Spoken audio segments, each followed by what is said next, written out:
So our section is called New Thinking. And when I first went to create these slides, I typed the words that you see here with old, retirement, and aging in the subheadings.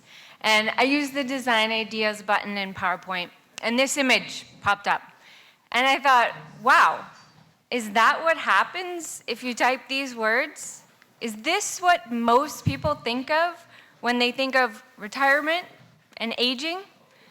As the world is shifting towards images and emoticons and emojis everywhere, is this what's going to show up when I type the word old in a text? Now, I want to divide my time, and I won't take all of it today here, into 3 parts.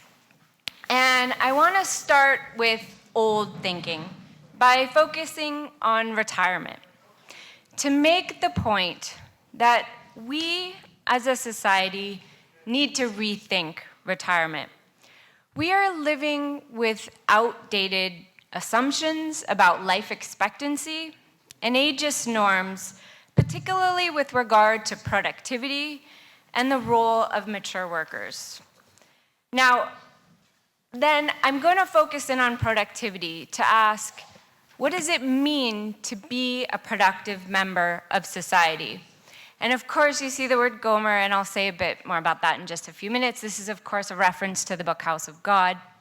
And for part 3, I want to spend a few minutes thinking about the new realities of work and retirement in aging societies. So, speaking of old thinking, let's consider retirement, often associated with fishing, golfing, going on cruises, or just puttering around the house. And as we start to think about what retirement means, we can look at the word over time. What you can see here is that the word retirement has been around in literature for over 300 years. Initially, retirement was used to refer to the retreat of armies. Around the time of its first peak, near 1800, it was used to describe more general withdrawal or seclusion. Then, in the 1950s and early 1960s, retirement began to refer to a new stage of life that described withdrawal from the paid workforce with social support to finance later adulthood. Over time, it's had some dips in popularity, and now it's enjoying somewhat of a comeback. But exactly what retirement means differs for different people. In my book, Retirement and Its Discontents, I examine how we confront the mismatch between an idealized and an actual retirement. I learned that for some people, retirement can be a bad word. I interviewed doctors, CEOs, elite athletes, professors, and homemakers during their transitions to retirement as they struggled to recalibrate their sense of purpose and self-worth. Contemporary retirement can have detrimental implications for both society and people in contemporary society who've always taken their work seriously or who feel like they've been taken seriously because of the work that they do or did. Now I'm going to go out on a limb here because I really want to give a copy away. So I'm going to ask a question, and if you don't want the book, don't answer.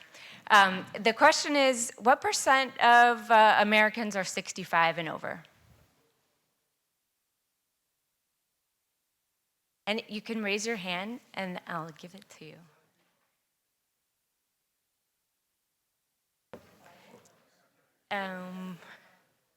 Want to try again? Or how about this? Come see me at the break. Because you guys are close, but not quite. But I really want to give it away. So you can Google it, maybe. So many of the people that I've interviewed had come of age in a work culture which dictated that they be available anytime, anywhere. This concept can apply to people who work for what Louis Kozer described as greedy institutions.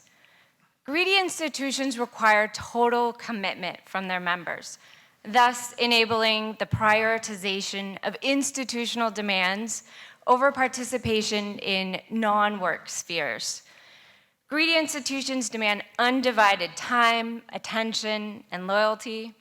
This can mean working at night, on weekends, on vacations, and wedding anniversaries. Sound familiar?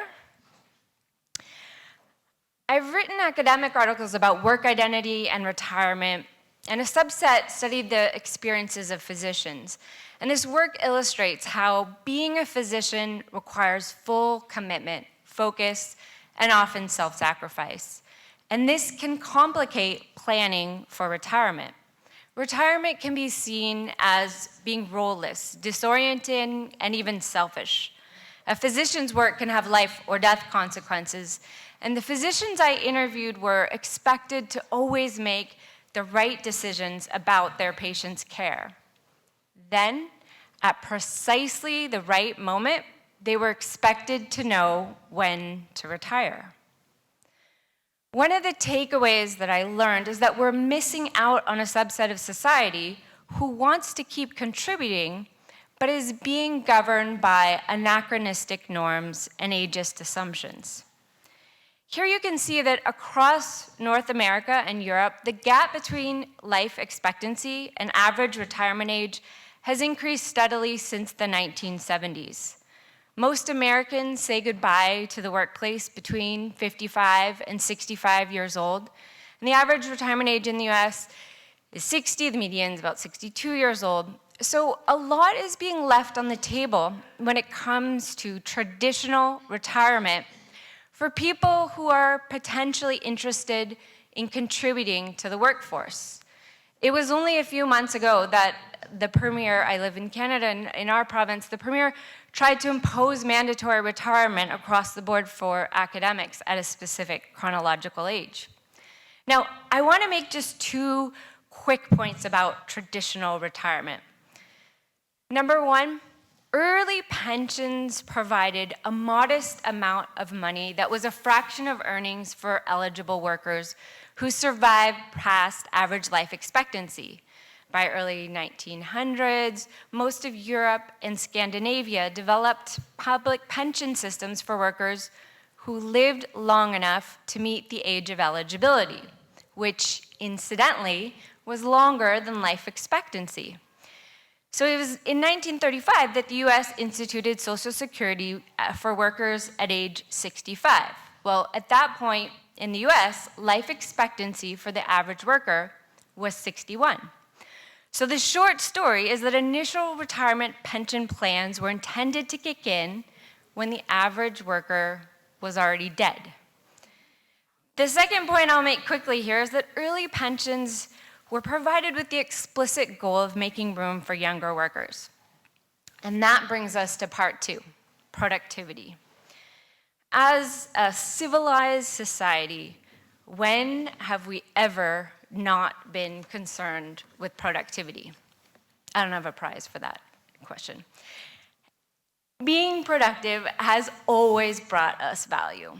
Even as hunter-gatherers, it was clear that we each had a limited amount of time to get our work done. And decreased productivity was a life or death situation. Then came property rights, which potentially increased the value of being an elder. But with the Industrial Revolution and the shift to manufacturing, the perceived productivity and value of older workers declined. Now with the shift to postmodern service work, we've adapted to different forms of productivity, but I would argue that the consequences of being perceived as less productive remain dire. As an aside here, I want to tell you about how recently my son came home from school with a project to come up with a dollar word. I won't ask how many of you have heard of a dollar word, but the idea is that each letter of the alphabet is assigned a monetary value. So A is worth 1 cent, and the letter Z is worth 26 cents. And he had to come up with a word where if you added all the letters together, it totaled $1. And we had one night, and we couldn't use the internet, so we brought in his sister and my mother-in-law, who's come to live with us in her last chapter. And after we went through about 10 pieces of paper, we finally came up with the word producer. We were really proud of ourselves. It's a pretty good word. It's definitely worthy of $1. So you can read Cambridge Dictionary's definition of the word on the slide here. And what could be better than making a movie or taking something that grows naturally and making it into something else or using it for some other purpose? Who doesn't want to do something that brings people entertainment or eggs? But how do we do that? And again, what does it mean to be a productive member of society? I'm not going to introduce a new way of measuring productivity here. Instead, I want to make the point that we are limiting ourselves as a society with anachronistic policies and incentives that essentially stifle later life innovation, discourage people from working later, and support the view that older people are a burden to be gotten rid of. As a society, we hold conflicting and confusing ideas about productivity and age. We recognize that with experience and practice, we get better. 10,000 hours of deliberate practice are what is required to be an expert in a given field, right? Well, this is 20 hours of work a week for 10 years, or 40 hours in 5 years. This is what most professionals accomplish relatively early in their careers. The point is that we're expected to get better with practice, and yet we're surrounded with images meant to convince us that faster is better, newer is best, and younger is more attractive. And I'm just remembering the Botox ad that I saw on the TV in the hotel yesterday, and it sort of shocked me because I haven't seen one of those in a while. I live in Canada where direct-to-consumer advertising is prohibited, like for pharmaceuticals and whatnot, so I'm very protected from these sorts of things. And anyway, the ad sort of reminded me of the book House of God, as I haven't mentioned, but I'll mention. It's about a physician's first-year internship in medicine. Has anybody read the book? Heard about the book? Okay. So I recommend it not just to the students who ask me for a letter of recommendation for med school, but I recommend it really to anyone who might get old and might need to see a doctor. It's the 40th anniversary of the novel's debut this year. And through the book, I learned the word Gomer, or older people, and how disgusting we can be, and what problems we become if we live long enough to get to the point where we just won't die. And I bring it up as a reminder that there are doctors, those who are supposedly most committed to healing, who look at older people as human beings who have, quote, lost what goes into being human. And also to make the point that now is a good time for us to get over being disgusted and dismissive about aging, because we have a responsibility to one another as we mature in aging societies. Despite this responsibility, misinformation that stirs up intergenerational tensions and provides and provokes fears about the burdens of our aging population abound. I don't need to share or show you the alarming news clips about the threats to Social Security or healthcare systems apparently caused by the aging population. Instead, I want to show you that globally, we have just crossed the threshold where we now have more people over 65 years old than under 5 years old. So now is a good time to question our assumptions about productivity and aging.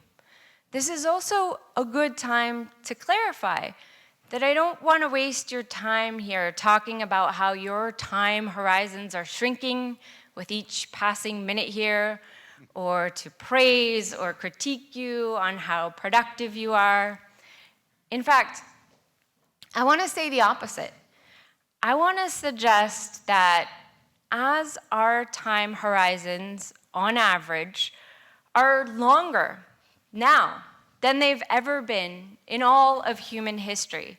And instead, I want to suggest that it's time to put a new frame on aging.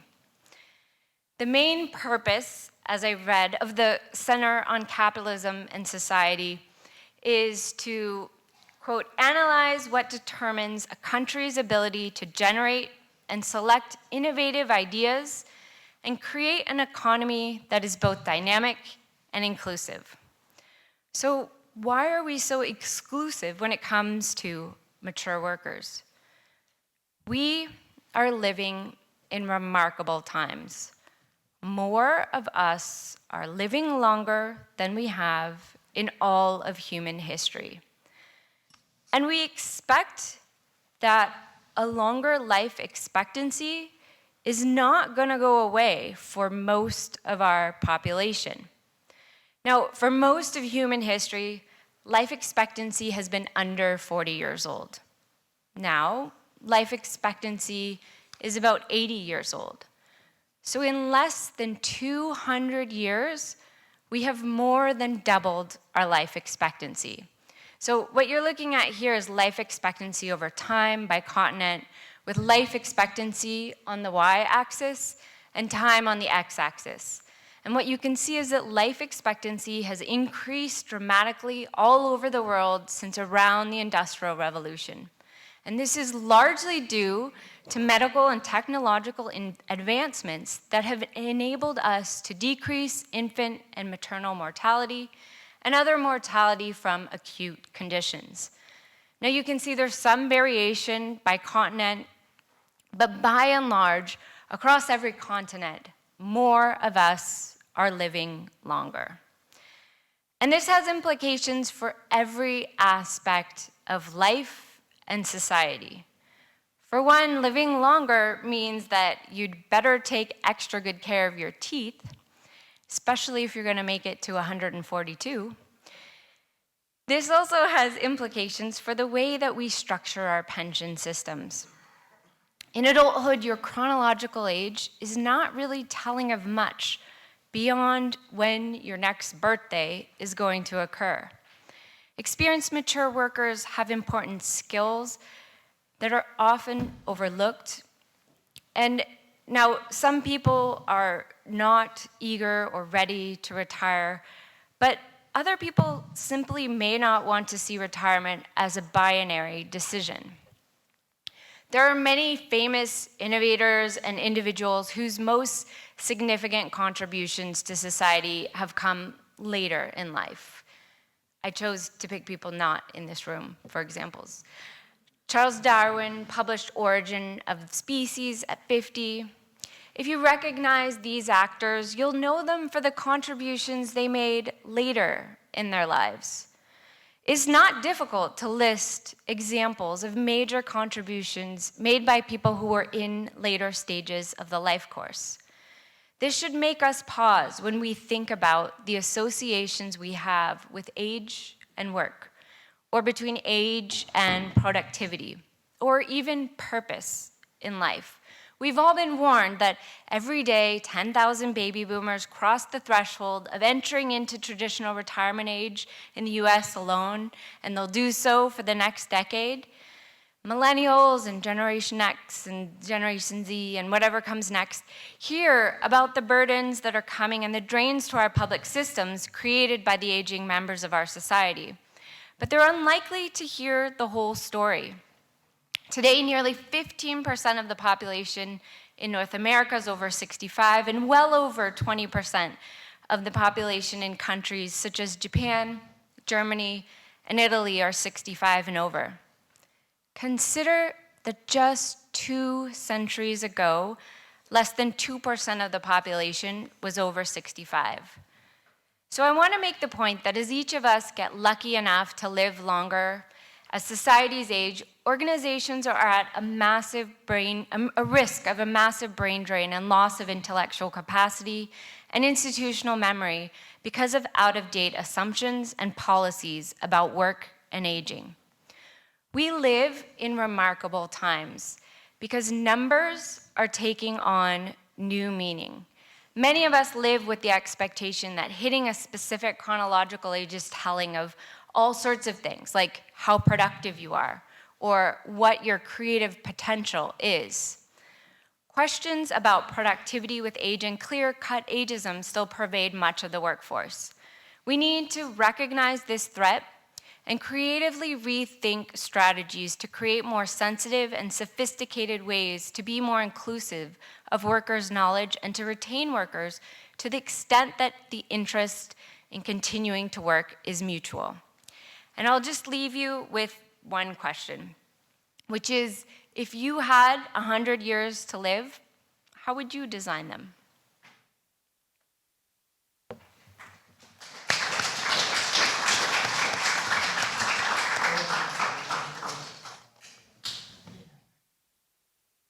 I'll have to think about that. Okay, very good. I'm going to try to be quicker than my allotted time allows, because we do realize we're the three people standing between you and the bar. So we'll try to be judicious with the time. I'm going to make 3 points here during my allotted time, and some of them we started to go over in the previous panel, so some of what I have to say feels a little less original than before the last panel, but here we go. The first thing that I want to address is that I think the tendency, there is a tendency right now in our national debates, as they're happening in different ways about these 3 different groups that we've come together to discuss today, to conflate the condition of working and middle class Americans and their resentments that they have expressed towards elites in society with a willingness on their part to adopt very widespread and large policy changes, whether those be a rush towards socialism on the left, or now a newfound interest in industrial policy, a change in tariff policy, and even wage subsidies on the right. And so what I'm not suggesting is that it's not worth having a debate about those things. What I am suggesting is that I think there's been a tendency to conflate this popular unrest with a desire among the people who are restless with support for those types of policies. And secondly, as such, I think that much of the policy debate that we're having right now about these large issues is kind of focused on a false, or at least a dyad that limits us. That is on the one hand, keeping the status quo, keeping the economy structured the way that we have it, and secondly, changing it radically with some of these other ideas that I just brought up.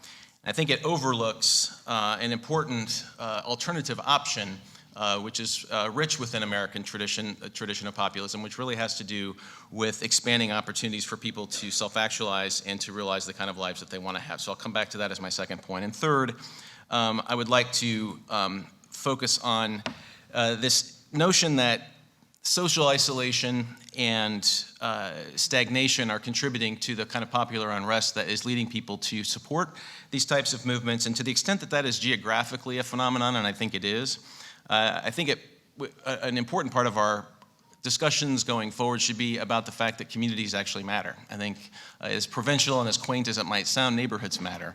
I think neighborhoods have been the neglected mediating institution without which a lot of the overcoming of the cultural pessimism that we find will not be reversed. And so I'll come back to that in a little bit. But back to the first point, that anti-elitism does not necessarily mean support for large-scale policy changes. I think it's important to get a sense of how the people we're talking about actually think about these things, and there are different ways we can do this. The one that I'll rely on is the national survey that we've done. I'm at the American Enterprise Institute, and the survey on community society that we did with NORC at the University of Chicago actually asked a number of questions of all Americans about how they feel the direction of the economy is going.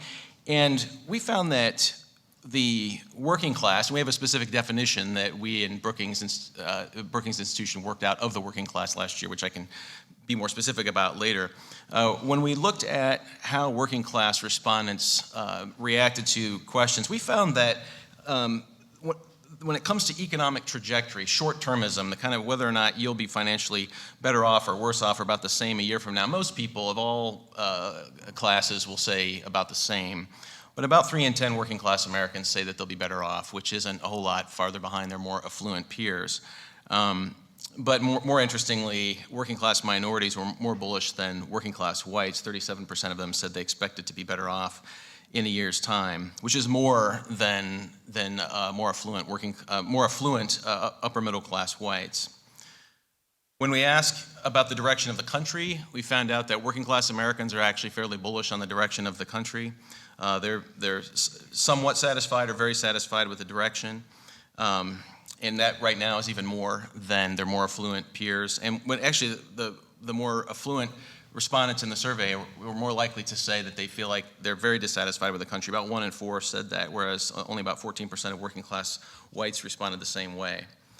And so even though working class people are not getting by on their income at the same rate and with the same level of satisfaction as people who are more affluent, still 3 out of 4 say that they are, that they're either getting by or they're satisfied with their economic position. And we also found that when you take a longer term of kind of economic and personal optimism by asking questions about the American dream, we found that, as you would expect, a greater share of working class people think that the dream is out of reach. About 1 in 4 do, compared to just 14% of their more affluent fellow citizens. But 45% of them still think that they're on their way to achieving it, and about a quarter of them say that they already have. And I think this is a reality that we often don't discuss enough as we read articles about the American dream being dead. However people define it, and we give them a list of definitions, but we ask them whether or not they're achieving it before we give them those definitions. There's a greater bit of optimism than is often reported. And so I think even among the working class, which is a more diverse group of people than is often sometimes also talked about in these discussions, there is a desire to see what makes America work for them. And that brings me to my second point, which is that I think there's a missing policy frame, one that's just not very present in our debate right now as we talk about these kind of large-scale policy changes that we want or that we're debating, and that is one that is focused on expanding freedom for people to live their lives as they see fit in multiple ways, to give people an opportunity to start things, to give people the ability to move to new opportunity, to make that more a part of their lives than the current policies that we're discussing have at the center, I think is important. And by the way, when we give people a list of common definitions, about 9 of them of the American dream, being free to live my life as I choose is the number one thing that Americans of all demographic categories choose. It's baked into who we are. It doesn't mean that all Americans are real or closeted libertarians. It's that we have this cultural value of being able to maximize what we think is good for our lives. And it makes me think that Christopher Lasch was onto something in The Revolt of the Elites when he talked about this conventional wisdom shift of upward mobility being leaving the working class to joining a highly educated managerial elite. And he wrote very eloquently of the way in which the virtue of self-reliance has become just as anachronistic as small-scale production, he wrote, and reminded us that there is, in the populist tradition in this country, when there's popular unrest, there is a long tradition of people wanting to use independence, not just interdependence, but also independence as a solution, that self-reliance and being able to maximize my potential is an important part of making democracy work in this country. And so to be independent, you have to at least have the possibility of self-employment. You at least have to have the possibility of being able to relocate to another place where there's greater opportunity. And the number of people that will do those things are obviously in a minority. Mathematically, that's still a very small group of people, but the possibility is important, particularly when we think about the benefits that it is not just for those people, but for the people that might actually work for the things that they start and do. So I don't know that I'm ready to abandon, I don't know that we should be ready to abandon the idea that middle-class people, that working-class people in this country can actually start, build, and grow things like they used to be able to do. I think technology and globalization have made it much harder for that kind of a thing. There's no doubt about that. But what I think, while we're having these discussions about large policy frame shifts in our domestic affairs, we also ought to take a serious look at the layers of numbers of things that have layered up into what amounts to be a barrier of entry into that kind of a way of life. And that would be things like the accrual of occupational licensing, the complex permitting. These things are not sexy, but they're important to address. The proliferation of non-compete agreements, exclusionary and restrictive land use policy at the regional and municipal level. And as those things have grown over the last 30 to 50 years, they coincide with a time when we've seen the lack of access to local forms of capital, and community banking, for instance, decline, whereas just 30 years ago we had 3 times as many community banks as we do today. So it's made it very, very hard for middle-class Americans and working-class Americans to experience the American dream the way we once used to believe was available to everyone. And so we need something of a recovery of this kind of distributist instinct from early 20th century Britain, which looked at the response to the excesses of capitalism not just being socialism, but perhaps getting capital into more hands. And so I think that those issues, just like a lot of state-based and local issues, are never very interesting to talk about, but they amount to a national problem that I think probably warrant a national response. The third and final point I want to make is that when it comes to the popular unrest and the sense of dissatisfaction and even anger that seems to stem from people's communities falling apart, the sense of social isolation and geographic decline, that some of you have studied and that we've talked about for some time are very real. And I think it's time for us to be more creative on the public policy front when we think about local communities. Neighborhoods actually matter. I call neighborhoods the neglected mediating institution. And why do I say that? I'm thinking of Peter Berger's and Richard John Newhouse's book from the late 70s, To Empower People, where they focused on 4 what they called mediating institutions: families, houses of worship, and religious organizations, voluntary associations, and neighborhoods. And since that time, there's been a lot of research done, a lot of literature on the first 3: families, religion and religiosity, religious organizations, and voluntary or civic associations in the ever-growing body of work on social capital. And we know that there are benefits to the individual and to communities and even to local economies when those things exist in a good state and when the quality is high. What we don't know as much about are what constitute good neighborhoods. And so one of the things that we found in our survey research is that when you ask people to just self-report on how close they are to a blend of neighborhood amenities, things like, can you walk to the grocery store? Can you walk to a park? Are you close to a library? Are you a short drive from these things? Which ones matter to you the most? Which ones do you tend to value? We find that just as living close to these things raises property values, it also raises all kinds of other social goods that we perhaps haven't taken enough time to study. We found that 55%, we created a scale for whether people live in high, moderate, or low amenity neighborhoods, and found that 55% of people living in low amenity suburbs report a high degree of social isolation. We looked at their responses to this vis-a-vis how they showed up on the UCLA Loneliness Index that we used in our survey, and found that just less than a third of suburbanites in amenity-rich areas felt the same way. And what we looked at this in a number of different ways. We found out that mutual aid is better. When people live in well-balanced, well-designed communities, whether they're urban, suburban, or even small towns, we found that residents are twice as likely to say people in their community are very willing to help people than those that live in low-amenity communities. We found this to be true regardless of whether you're urban or suburban. We found that trust is higher among neighbors by a considerable rate. You're twice as likely to say that you have trust in your neighbors and also your co-workers when you live in well-balanced communities. And then finally, people that live in well-balanced communities also have a greater trust in their local government by a considerable amount, which kind of makes sense when you think about it. So we know that moving to good neighborhoods produces good effects. We know this from a number of studies. We know that social capital, whether it's measured as trust or whether it's measured as density of civic institutions, also matters. We know that the quality of interpersonal relationships matter. And so these things all matter for creating opportunity and creating a sense of well-being. Probably it's time for us to think about the role that neighborhoods play when we're looking at what to do about distressed places. So while we're looking at making it easier for people to realize opportunities, which sometimes might require a move, I think we need to think more creatively about how we deal with communities that have fallen into decline. It can't just be about affordability, even though that's probably one of the most important things. It needs to be about the balance of access to these things that make life worth living and then make communities function. And none of this is to say that these sorts of localized, state-based, and even municipal-based policy innovations that I'm suggesting we undertake are the answer to the problems that we're talking about today. There's a very real debate to be had about whether we should expand or replace the current wage subsidies that we have with better ones. And there are very good questions to be asked about what we do about the healthcare costs in this country that we have to take on as national federal issues.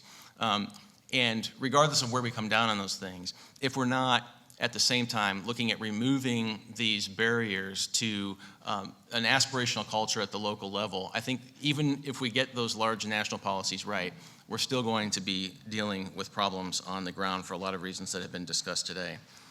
So I would support taking on licensing reform, even at a national level, which is very difficult to do, but by tying federal aid to the acceptance of certain templates that would be proven to work to keep local labor markets more flexible and more entrepreneurial. I would say the same thing for federal aid and housing, and would love to see a 5-city demonstration where you just essentially, in exchange for flexibility with federal aid, had cities experiment for 5 years with a new approach to zoning that allows for better use of land for the production of more types of residential units, both for ownership and rental. And then I think we need to do a much better job of having a pro-mobility approach to training and learning that we've never quite figured out. We do this in a very clunky way. Non-baccalaureate post-secondary education just doesn't really work very well, given the tools that we actually have to modernize them. And with better use of data that we generally have at the state level, both in a public and proprietary way, we can actually figure out which jobs are growing and which places provide the training in ways that we just don't do for people right now. It's much easier for me to figure out which Thai restaurant ranks better around here than to figure out where I could actually go to get the electrical engineering certification that seems to be having value in the local marketplace, even though states have data that we could use to do that. And so a pro-mobility voucher arrangement, helping people move, helping people to get unstuck, and then providing them with the data should be, I think, at the forefront of workforce development reform. And like I was just saying, I think we need to take neighborhoods seriously so that when we're looking at how to deal with more affordable housing in an area, in a city, that we're also not neglecting the fact that when those areas are redeveloped, they need to include this balance of amenities, which seem to be related to so many other things that people care about. And with that, I will yield the balance of my time.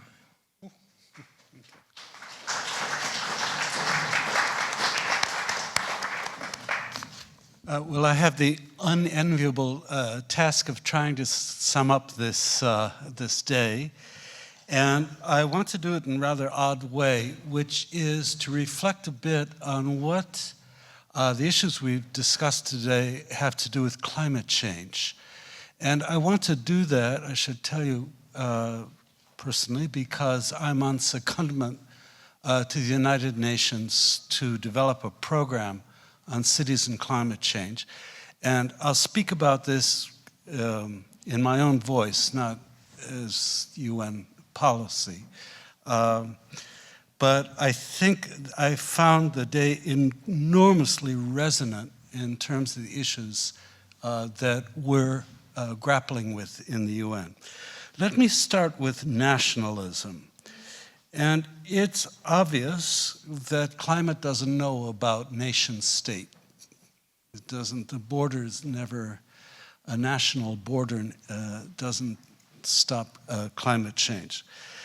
But the discussion that Andreas Wimmer launched with us about the solidarity that nationalism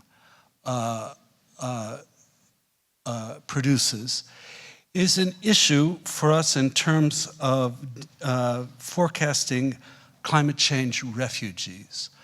Our best estimate is that by 2055, that there will be 85 million climate refugees. They're actually, in current law, they're migrants, not refugees, but that's a rabbit hole I'm not going to go down.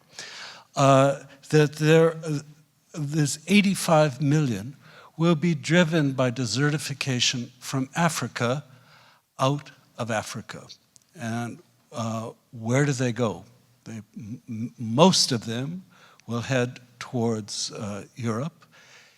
if you think about the trauma caused in nations by the arrival of 1.5 million refugees in 2015, and then multiply that by about 60, you get an idea of the kind of trauma that the nation state is going to face due to climate change. And I think a lot of the discussions about immigration that I listen to now seem to be rather blind about the scale of, you know, if 1.5 million refugees can trigger this kind of crisis in Europe now, what will happen when that number increases by a factor of 60? So that is, I think, one looking forward, one issue that about nationalism, which we need to try and get our heads around, about what does it mean to be a refugee from climate. And the same thing is going to be true in both South America and in North America as well, for different reasons. The third issue I'd like to raise with you about this has to do with the relation between nations and cities and climate change. I promised myself I wouldn't mention the word Trump, so I'll mention the word Bolsonaro. And you understand that there is a problem at the national scale about the relationship between nation states and cities. One of the things that we have been thinking about is how to get around this problem for the UN, which is orientated to nation states, who are its donors and members, is to reorientate some of its activities to pass by the nation state and work directly with cities. And in the US, there are many cities which have very, very progressive climate policies. Los Angeles, even Phoenix, these are all cities threatened by, in their case, water shortages. And the will is there, and it's a structural issue for us in that we tend to think that cities are nested inside of nation states. But in dealing with climate, we may have to suspend that kind of nested idea. The next thing I would like to comment on is what socialism might have to do with the climate crisis. I have to say that I was a little taken aback this morning at the second speaker's recommendation that class mobilization, which means class warfare, is a policy that can do good. And particularly with climate change, the notion of class warfare is, shall we say, a non-starter. However, the contribution by Vivek Chibber, the first speaker, I thought was very was a good one, because he pointed to the fact that socialism now has to embrace a kind of more inclusive and democratic form of collective action. For us, that's problematic. That is, can climate change be addressed democratically? And I'll tell you the two problems that we have in thinking about this. First is that bottom-up forms of democracy at the neighborhood or the local level, as you recommend, take a lot of time. It takes, in my own experience as a community planner, it takes 2, sometimes 3 years to get people just talking to each other in a community of 15, 20,000 people.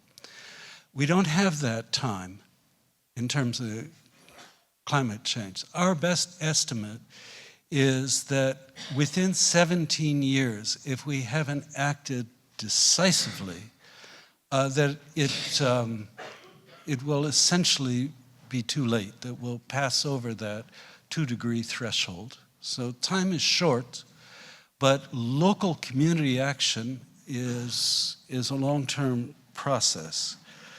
So time poses one question about whether climate change can be addressed democratically, and the other is a coordination problem, that if you practice local democracy, community-based or neighborhood-based democracy, you get very different effects from neighborhood to neighborhood, obviously. When I worked in Sao Paulo on a problem on health clinics with 14 different local communities, we got 14 different versions of health clinics. That's not really possible in dealing with something like pollution. You have to have not only a coordinated, but a uniform strategy. So the second issue is these kind of asymmetries that local democracy tends to throw up. So those are, I thought Mr. Chipper was very evocative about the fact that if we are going to pursue a socialist project, it has to be democratic.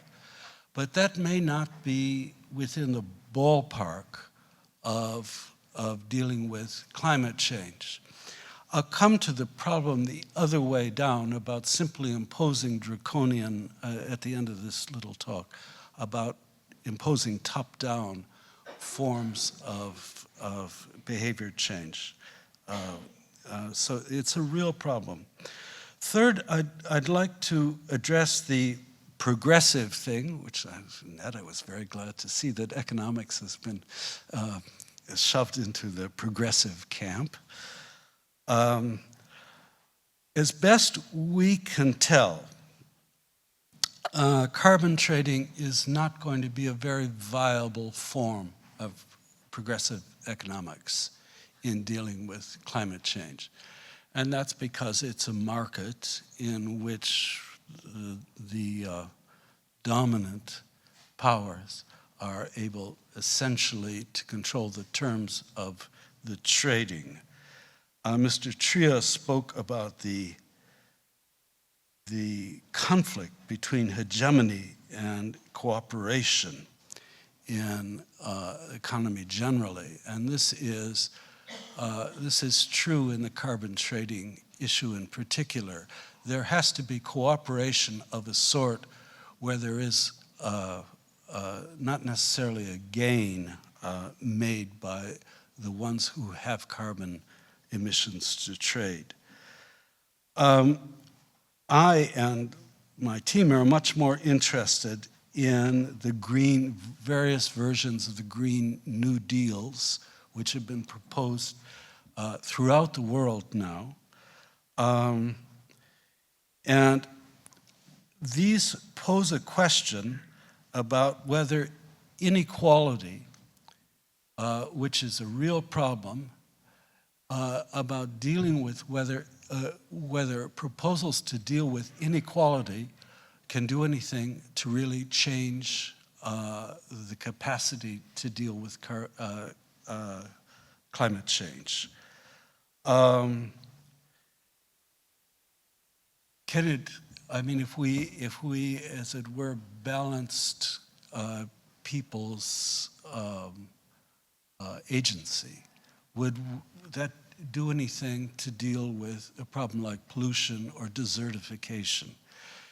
And I think that the answer to that is in a way was heightened by what Joe Stiglitz said at the very beginning of the conference, which is that the issue of rents is a form of expropriation, and that is the logic for looking at greater equalization.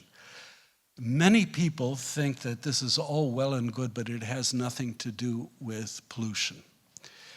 And my answer to it is it does, in the sense that if we were to deal with the questions of inequality in terms that Joe first mentioned, of expropriation, of the pursuit of rents, that if we could deal with those problems, we would create greater solidarity in the society.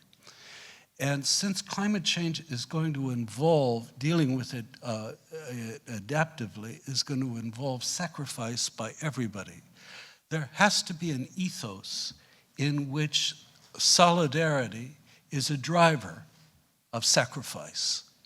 There's no other way to deal with the losses of driving a car, having children. Having more than 2 children, very bad for the climate. I'm not going to go into that with you. But there needs to be a strong sense of solidarity in order to abet sacrifice. You know that in warfare, self-evident warfare. It's also evident in dealing with a crisis like this. So I would say that progressive economics that deals with the injustice of unequal rents is a key to creating the sociology that allows us to work as a whole, as a society. I would like to introduce a kind of final issue here that Margaret Levy, she made the remark in passing that all political economy is ethical. It's an ethical moral. Well, I would say ethical. So we've already disagreed. But I was very struck by that because there is an ethical problem in dealing with climate change that I think underlies a lot of the knowledge that we have about all 3 of these areas, nationalist, socialist, and progressivist economics. And that is the acknowledgement that there is a reality, that there is a problem which must be faced. I would put that ethical problem, well, I guess it's a moral problem too, as one that we are dealing with climate change in a condition of, we're in a state of denial about it. And I'm using this as a technical phrase, first developed by Hannah Arendt and then articulated by the great sociologist Stanley Cohen in his book on states of denial. And this ethical issue is the following, that you have a combination of knowing and not knowing about a social problem at once, which is pacifying. Now, Arendt developed this idea. It's in the Eichmann and Jerusalem book in the last chapter, about the notion that, of course, everybody knew, but nobody knew. And the notion of that combination meant that people could withdraw from it. It's an important idea philosophically because it means that it breaks the naive notion that if only people had the right information, they'd be mobilized to act. Her notion is that oftentimes the revelation of something catastrophic can produce this state of denial of knowing and not knowing at once. And Stanley Cohen pursued this in apartheid, and also quite interestingly in the American South in the 19th century, where an injustice is known, but it's so overwhelming that you don't know it at the same time. A kind of contrary to this, which arrives at the same end about this ethical problem, about any really serious problem like this, was oddly enough posed by Pavlov, the psychologist, in the 19th century. And it was called the rabbit and wolf problem. And basically the rabbit, when it's suddenly in the wolf's sights, it plays dead in order, it's totally passive.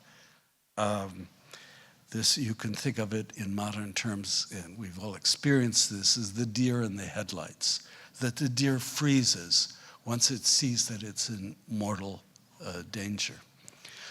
My own view about this is that this attends all really grave social problems. this, whether the Arendtian or the Pavlovian site. And what it means is that the language of catastrophe can often be pacifying and immobilizing. It's why I have argued with my colleagues that they should stop declaring a climate emergency in thinking about how to present this problem to the public. If it's an emergency, one thing people can do is go, well, there's nothing you can do about it. Ergo, I'll just go on as I am, and I'll die.